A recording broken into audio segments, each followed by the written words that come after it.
the champagne flutes shattered against marble like gunshots, a sound Elena would later recognize as the first warning she ignored. She stood in the sprawling foyer of the Moretti estate, designer heels clicking against Italian tile, admiring her reflection in the gilded mirror. At 26, Elena had perfected the art of getting what she wanted: the right clothes, the right circles, and now the right man. Vincent Moretti wasn't just wealthy, his family name opened doors that money alone couldn't touch. In 3 months, she'd wear his ring. In 6, she'd become Mrs. Moretti. What she hadn't counted on was the woman descending the grand staircase. Sophia Moretti moved with the careful dignity of someone who'd learned to carry pain like jewelry, visible but never discussed. At 72, Vincent's mother still commanded attention, though her hands trembled slightly as they gripped the banister. The Parkinsons had been progressing for 2 years, stealing her independence one betrayed muscle at a time.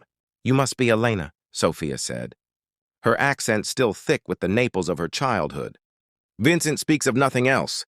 Elena extended her hand with practiced warmth. "Mrs. Moretti, I've been so looking forward to meeting you." But Sophia's attention had already shifted to the young woman hovering near the kitchen entrance, Maria, the family's housekeeper, whose worried eyes tracked the older woman's every movement. "Signora, let me help you," Maria said softly, moving forward. "I can manage my own home," Sophia replied, but her voice carried more exhaustion than conviction. Over the following weeks, Elena inserted herself into the Moretti household with strategic precision.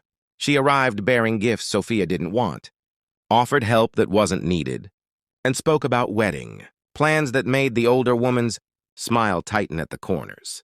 "Perhaps something simpler?" Sophia suggested one afternoon as Elena described her vision for a 300-person ceremony. "Vincent's father and I married in a small church. Just family." Elena laughed, the sound bright and dismissive. "Oh, Mrs. Moretti, times have changed. This wedding will be the event of the season." Maria, refilling their tea, caught the flash of hurt in Sophia's eyes before the older woman masked it with a polite nod. The real fracture came on a Tuesday afternoon in late October. Elena had let herself in. She had a key now. Another small victory, and found Sophia in the sunroom, struggling to button her cardigan. The tremor in her hands had worsened, turning the simple task into a frustrating battle. "Let me," Elena said, but her tone carried impatience rather than kindness. "I can do it," Sophia insisted, though her fingers betrayed her. "Clearly you can't." Elena's voice sharpened. "Look, Mrs. Moretti, we need to talk about the reality of your situation. Vincent and I have been discussing it, and we think it's time to consider a care facility, somewhere professional with trained staff." Sophia's hands stilled. "This is my home. It's a house you can barely navigate anymore," Elena pressed, sensing an opening. "The stairs are dangerous. You need round-the-clock supervision. Maria does her best, but she's not a nurse. Maria is family. Maria is an employee." Elena's mask slipped entirely now, revealing the calculation beneath. "And this estate is far too large for one elderly woman. Vincent and I will need the space when we're married, for our children." The cruelty landed like a slap. Sophia straightened in her chair, and for a moment, Elena saw the woman who'd stood beside one of New York's most powerful men, who'd raised a son in a world that devoured the weak. "Get out of my house. I don't think you understand." "Get out!" The commotion brought Maria running. She found Sophia trembling, not from Parkinson's, but from rage and grief, while Elena stood her ground, arms crossed. "You'll regret this," Elena said coldly. "Vincent will hear about your behavior." "Vincent," Sophia whispered, "will hear the truth." But Elena had already calculated her next move. She left in a storm of righteous indignation and spent the drive to Vincent's office crafting her version of events. His mother's declining mental state, her irrational outburst, the impossibility of reasoning with her.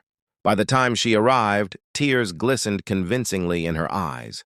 What Elena didn't know was that Maria had already made a phone call. Vincent Moretti had built his business empire on information, knowing what others didn't, seeing what they tried to hide. When Maria's number appeared on his phone with an urgent plea, he listened. When she described Elena's words, her contempt for Sophia, Her designs on the family estate, something cold settled in his chest. He'd been blind, seduced by Elena's beauty and charm, mistaking performance for substance. His mother had said nothing, had tried to welcome this woman for his sake, had suffered in silence rather than burden him. The realization hit him like a physical blow. He arrived at the estate before Elena, taking the stairs 2 at a time to find his mother in her sitting room. Sophia looked smaller somehow, diminished by hurt rather than illness. "Mama," he said, kneeling beside her chair. She touched his face with trembling fingers. "I only wanted you to be happy. I know, and I'm so sorry." When Elena arrived 30 minutes later, she found Vincent waiting in the foyer. His expression stopped her practiced speech mid-breath. "Tell me," he said quietly, "about your conversation with my mother." Elena's mind raced. "Vincent, darling, I was only trying to help. Tell me the truth." Something in his voice, the dangerous, calm his business rivals had learned to fear, cracked her composure. "I was being practical. Your mother needs professional care, and we need to think about our future." "Our future," Vincent interrupted, "ended the moment you disrespected the woman who gave me life. You're being ridiculous. I love you. You love what I can give you." He pulled a small box from his pocket, the engagement ring she'd spent weeks selecting. "But you don't understand what family means, what loyalty means, what love actually requires." Elena's face flushed. "You're throwing away everything we have because of one conversation?" "No," Vincent said, opening the door. "I'm protecting everything that actually matters. Leave your key. Don't come back." She wanted to argue, to manipulate, to salvage her carefully constructed future. But the set of his jaw, the steel in his eyes, this was not a man who would be moved. In the aftermath, as Maria served dinner in the family dining room, Sophia watched her son with quiet concern. "You cared for her," she said softly. "I cared for an illusion." Vincent reached across the table, taking his mother's trembling hand. "The real failure was mine, not seeing what was in front of me, not protecting you, not valuing what truly matters. You're a good son." "I'm trying to be." Maria, clearing plates, allowed herself a small smile. She'd worked for the Morettis for 15 years, had watched Vincent grow from an ambitious young man into someone who could be ruthless in business but had always been tender with his mother. Elena had threatened that balance, had seen only opportunity where she should have seen treasure. The plea Maria had made, frantic, desperate, hoping it wasn't too late, had arrived just in time.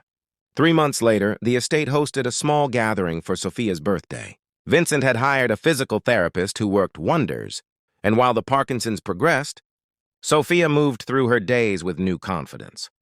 The house rang with the laughter of longtime friends, of family who'd known her for decades, of people who loved her, not for what she could provide, but for who she was. Vincent stood on the terrace, watching his mother smile, truly smile for the first time in months. "Mr. Vincent?" Maria approached with fresh drinks. "You look thoughtful." "Just grateful," he said. "Thank you, Maria, for calling me, for caring enough to speak up." She nodded, understanding flowing between them. "Family protects family, signore, even when it's hard. Especially then." Inside, Sophia caught her son's eye and raised her glass. He returned the gesture, a silent promise renewed, to see clearly, to value deeply, to never again mistake glitter for gold. Sometimes the most important boundaries are the ones we draw around the people we love, and the greatest gift we can offer is the wisdom to recognize true value before it's too late. Elena had crossed a line she didn't even recognize as sacred, had treated a human heart as an obstacle to be managed. But Maria's plea had reached the right ears at the right moment. And in the space where a wedding would have been, something better took root, a family strengthened by crisis, bound tighter by the recognition of what truly matters, and grateful for the everyday heroism of those who speak up when silence would be easier. The champagne no longer shattered. It was poured with care, shared with love, and tasted of second chances.